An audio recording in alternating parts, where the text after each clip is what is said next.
Welcome to the Saturday Morning Muse, everyone. My name is Andy Tempty. Today is November the 12th, 2022.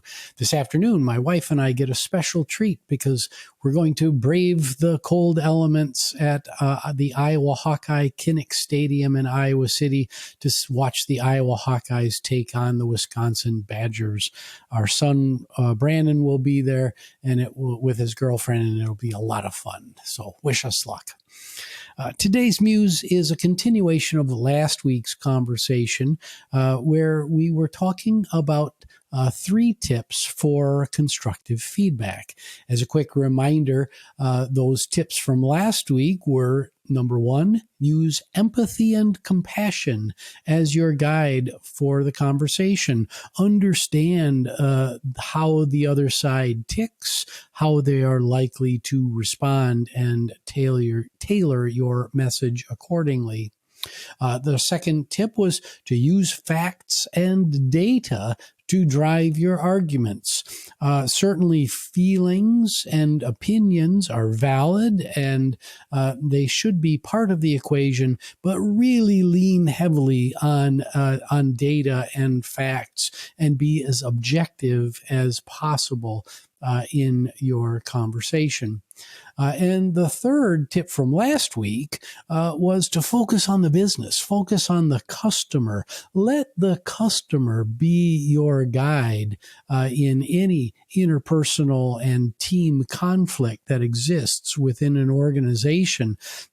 Make sure you're serving the customer first and not just having petty arguments between teams or between individuals. Those petty arguments seldom add value to the customer. So with the customer as your guide, you're going to, by definition, have a more objective conversation. Now, today we're going to introduce 3 additional tips for constructive feedback. And the first is probably the most important, which is to keep the conversation out of email.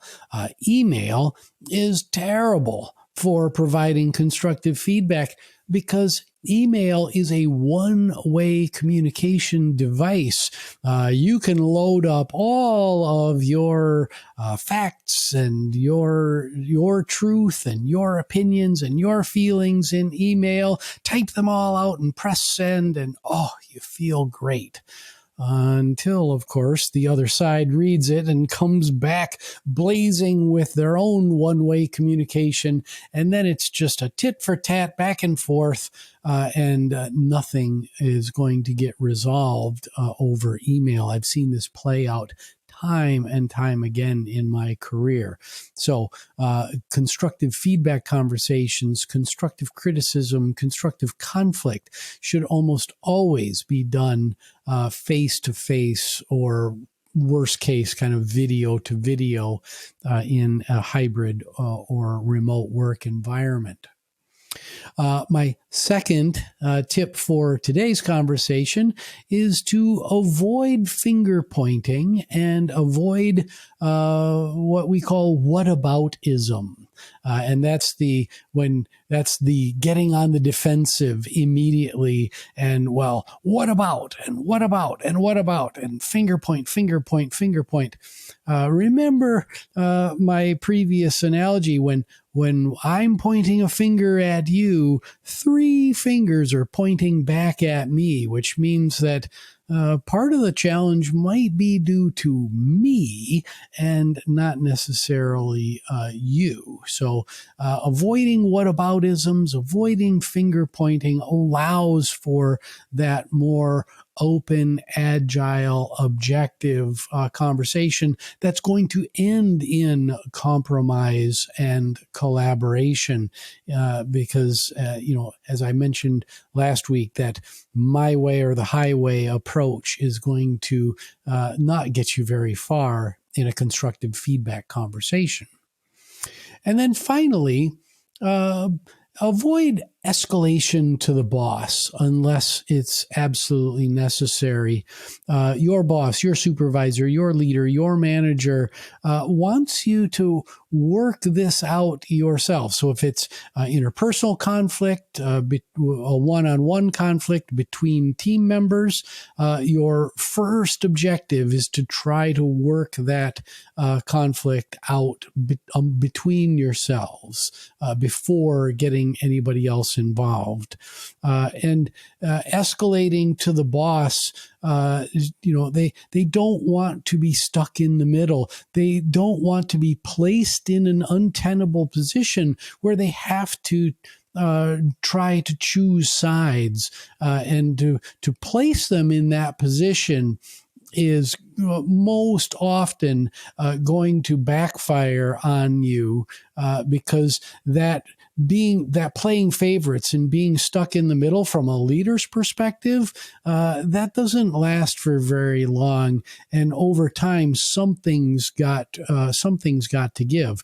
Nobody likes a boss that plays favorites. So why put them in that position in the first place for some short-term win that's only going to pollute the culture in your team and ultimately in the organization?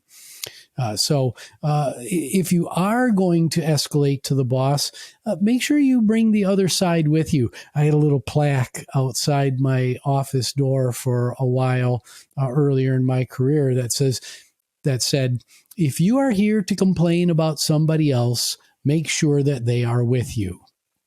And I'd literally see people walk up to my door, read that plaque, look at me through the glass window, turn around and walk away. And then either A, I would not see them again in that context, or B, they would show back up with that other person with them. And we'd be able to have a full, more objective conversation on the issues at hand. So really appreciate your time today. We'll continue talking about constructive conflict, constructive feedbacks, because this is such an important skill for us all to build in both our personal and professional lives.